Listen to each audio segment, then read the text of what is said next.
बिस्मिल्लाहिर्रहमानिर्रहीम। खातिन हज़रात, मैं हूँ अख्तर अब्बास और आप सबको मेरा सलाम पहुँचे। आपको याद है मैं आपसे कहा करता हूँ कि हक महर बहुत ज़्यादा ना रखवाया करें।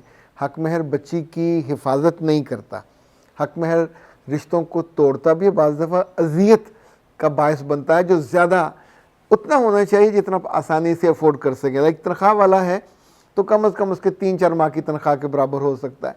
आपके ख़ानदान में जितना वो जो पुराना था 32-33 रुपये, वो ज़ालमाना किस्म का था। फिर एक ज़माने में यानी 5-5 हज़ार चलता रहा और मेरा हक में भी मेरा ख्याल 5 हज़ार ही था।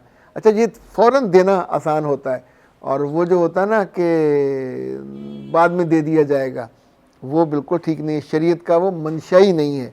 अभी जिस बच्ची ने राब्ता किया है, ये पिछले 7 साल से ब्याही हुई हैं और वो कहती हैं कि मेरा मियाँ बहुत ज़ालिम है। वो ना दिल रखता है, नशा भी करता है और मुझ पे हाथ भी उठाता है। मैं उससे अलहदा इसलिए नहीं हो सकी कि 5 लाख रुपया मेरा हक महर है और वो मुझे वापस करना पड़ेगा। दूसरा, हक महर में ही एक प्लॉट लिखा हुआ, वो भी वापस करना पड़ेगा। तो कोई ऐसी सूरत है कि मैं इस बंदे के साथ ना रहूं और मैं उसके जुल्म से तंग आ गई हूँ। बदलिहाज है, हथछुट है और बहुत बद अखलाक है, गंदी गलीज़ गालियाँ निकालता है। जब नशे में होता है तो उसकी सेक्सुअल डिज़ायर भी बहुत ज़्यादा बढ़ जाती है और मैं नहीं चाहती होती, इसके बावजूद मुझे ये सहना पड़ता है। अच्छा खातिन हज़रात, ये जो इस तरह के मामले हैं, पहली बात तो ये कि अल्लाह ना करे किसी को सामना इसका करना पड़े। दूसरा ये कि अलहदा होने के, जैसे जुड़ने के 2-3 तरीके हैं, ऐसे अलहदा होने के भी 3 तरीके हैं।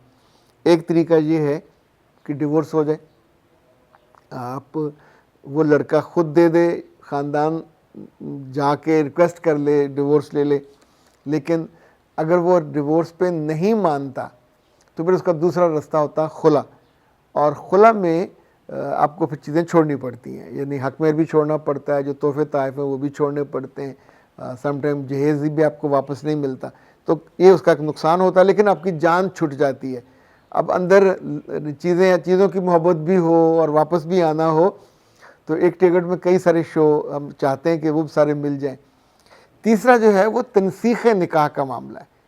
तनसीख़ निकाह में कोर्ट जिस बात को मानती है कि आपका वकील जाके ये करता है कि आदमी बहुत ज़ालिम है, नंबर 1, मजनू है या मजनून है, नंबर 3 नशा करता है और शिद्दत से नशा करता है, नंबर 4 वो नानो नफ़का नहीं देता, नंबर 5 सेक्सुअली बहुत ज़्यादा वो यूँ समझें कि किसी काबिल नहीं है, ना मर्द है यानी, और करैक्टरलेस है।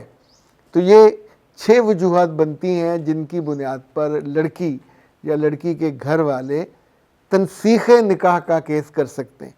तनसीख़ निकाह का एक केस जो कोर्ट्स में बहुत रेफरेंस के तौर पे माना जाता है, ये तैयबा अम्बरीन का है, 2019 का केस।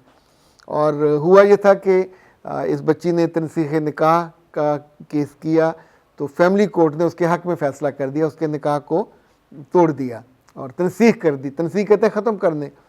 और उसके जो दूसरी पार्टी थी उन्होंने सेशन कोर्ट में अपील कर दी और अपील ये की कि ये लालच में इसको 3 तोले का है और जो हक महर था ये उस लालच में ये तनसीख़ निकाह कर रही है।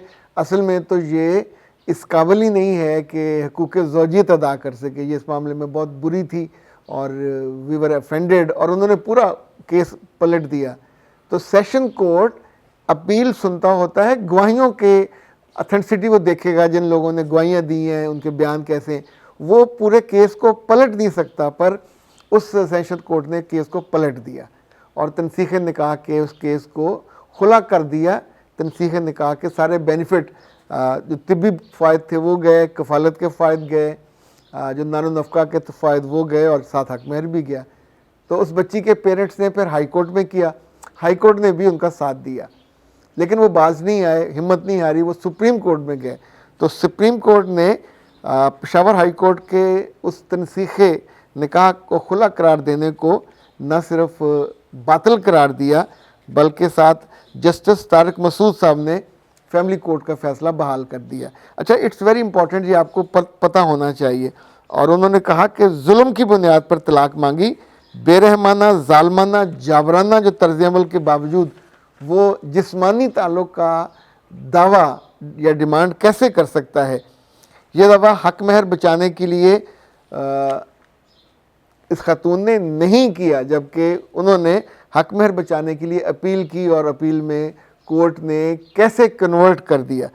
محمدی قانون کے باب 5، اچھا یہ ہوتا ہے 54 یعنی کے تحت انہوں نے اس فیصلے کو کنورٹ کیا اور تنسیخ نکاح کا اس کو کنورٹ کر دیا۔ اچھا، اس میں 2 چیزیں اور ہیں، چونکہ ریفرنس ہے تو میں آپ کو پورا وہ کورٹ کا ہی ریفرنس دوں۔ یہ جناب اس فیصلے میں یہ بھی لکھا گیا، عدالت عظمیٰ نے محمدی قانون کے اصولوں کے باب میں، یہ باب 54 ہے، یعنی 10(1)(v) جیسے وہ رومن میں لکھا ہوتا ہے نا، شادی کے سیکشن میں حوالہ دیا جس میں کہا گیا کہ شوہر اپنی بیوی کے اخراجات اٹھانے کا پابند ہے، وہ ازدواجی مباشرت کے لیے بہت چھوٹی نہ ہو جب تک وہ اس کی وفادار ہے اور اس کے معقول احکامات کی تعمیل کرتی ہے۔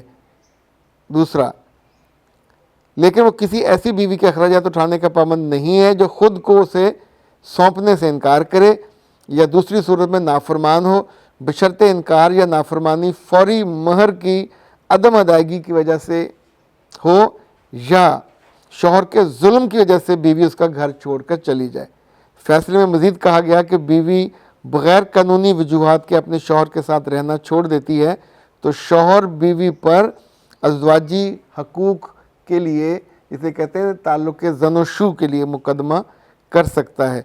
اچھا، اسی کیس میں جو فیصلے میں مزید کہا گیا کہ اس طرح کے دعوے کو مہر، حق مہر اور نان نفقہ الاؤنس کے دعوے کے دفاع یا رکاوٹ کے لیے ہتھیار کے طور پر استعمال نہیں کیا جا سکتا۔ میاں بیوی کے معاملات میں مصالحت اور اصلاح کے لیے مخلصانہ نیت کے ساتھ درج کیا جانا چاہیے۔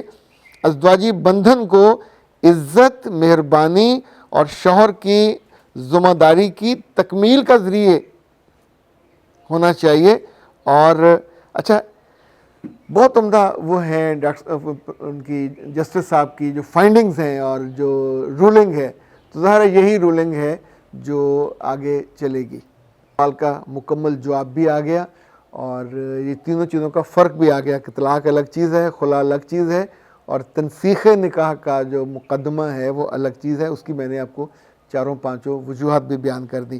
اچھا جی، عید پہ جو لوگ اپنے گھروں کو گئے ہوئے ان کے لیے یہ ناز ہبز کا بہت ہی شاندار تحفہ ہے، regrowth hair oil, hair serum, جن کے بال بہت کمزور ہیں، شائننگ نہیں ہے، اگ نہیں رہے، اس کے لیے بہت عمدہ ہے۔ 0341657826 پہ آپ کال کر کے ان سے منگوا لیجئے۔ عید پہ 10% کی کنسیشن ہے۔ اختر باز کو دیجئے اجازت۔ السلام علیکم۔